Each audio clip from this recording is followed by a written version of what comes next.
everyone, welcome back to another YouTube video, and in this video I'll be showing you guys how to create a new Snapchat account on iPhone. If you're stuck on sign up, here's the right way.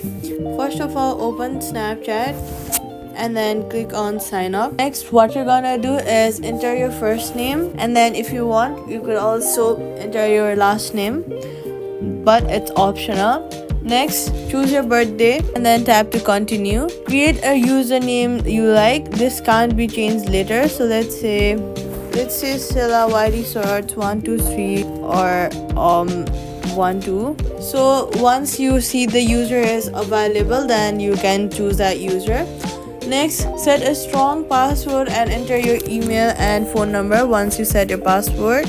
Once you set up a password, go ahead and enter your email or phone number, then click finish, and then you'll be sent a code from Snapchat either in your WhatsApp or your SMS. Check your SMS first. If it's not there, go ahead and check your WhatsApp, and yeah, your code is here.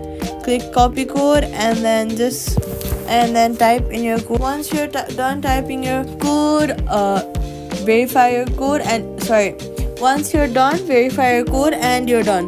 Safety tip: use your real email or phone so you can recover your account later. Quick fix: if it won't let you sign up, restart your iPhone and try on mobile data, and that's it. Subscribe for more fixes.